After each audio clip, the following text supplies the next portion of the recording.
దశాబ్దాలుగా దగాపడ్డ తెలంగాణ కోసం అన్ని పదవులు వదులుకొని 25 సంవత్సరాల క్రితం ఇదే రోజు జల దృశ్యంలో తన పార్టీని స్థాపించారని బీఆర్ఎస్ పార్టీ వర్కింగ్ ప్రెసిడెంట్ మాజీ మంత్రి కేటీఆర్ అన్నారు. బీఆర్ఎస్ పార్టీ ఆవిర్భావ దినోత్సవం సందర్భంగా తెలంగాణ భవన్లో ఆయన పార్టీ జెండాను ఆవిష్కరించారు.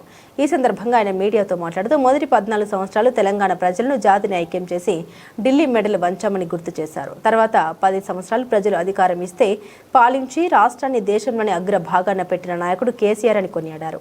ఇప్పుడు 2.5 ఏళ్లుగా ఈ దుర్మార్గపు పాలనలో అణచివేతలకు గురవుతున్న ప్రజలకు గొంతుకై నిలుస్తున్నది ఈ గులాబీ పార్టీ అని పేర్కొన్నారు కేటీఆర్.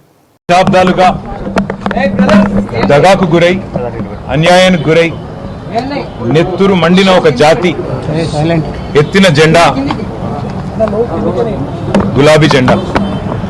సరిగ్గా 25 సంవత్సరాల కిందట త్యాగాల పునాదుల మీద ఆనాడు తనకు అప్పుడున్న పార్టీ ద్వారా సంక్రమించిన డిప్యూటీ స్పీకర్ పదవికి, శాసన సభ్యత్వానికి, అట్లాగే పార్టీలోని రాష్ట్ర బాధ్యతలకు అన్నిటికీ కూడా గుడ్ బై చెప్పి తెలంగాణ రాష్ట్రం ఏర్పడితేనే ఒక స్వీయ రాజకీయ శక్తిగా తెలంగాణ ప్రజలు ఎదిగితేనే ఈ ప్రాంత సమస్యలకి చరమగీతం పాడొచ్చు, శాశ్వతంగా ఈ ప్రాంతం గతంలో ఏదైతే సిరి సంపదలతో తొలతూగిందో అట్లా మళ్ళీ ఉద్భవించవచ్చు అనే ఆలోచనతో పెద్దలు కేసీఆర్ గారు ఆనాడు 25 వసంతాల కిందట పార్టీని ఏర్పాటు చేసి కొండా లక్ష్మణ్ బాపూజీ గారు ఇచ్చిన ఆశ్రయం జలదృశ్యంలో జెండా ఎత్తిన విషయం మీకు తెలుసు.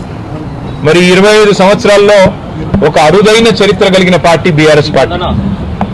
మొదటి 14 ఏళ్లు తన పోరాటంతో తెలంగాణ ప్రజలను ఐక్యం చేసి తెలంగాణ జాతిని మొత్తంగా ఎక్కడికక్కడ లక్షల సంఖ్యలో సమీకరిస్తూ వారికి తెలంగాణ రాష్ట్ర ఏర్పాటు ఆవశ్యకతను బోధిస్తూ అంబేద్కర్ గారు చెప్పిన విధంగా బోధించు, సమీకరించు, పోరాడు అన్నట్టుగా అడుగడుగున పోరాటాలు చేస్తూ ఢిల్లీ మెడలు వంచిన పార్టీ ఈ గులాబీ జెండా పార్టీ, ఈ బీఆర్ఎస్ పార్టీ.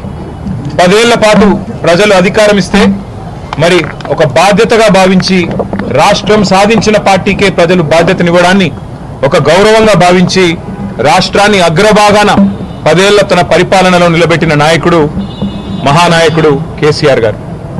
అట్లా నడిపిన పార్టీ బీఆర్ఎస్ పార్టీ. అదేవిధంగా గత 2.5 సంవత్సరాలుగా ఈ దుర్మార్గ అరాచక పాలనకు వ్యతిరేకంగా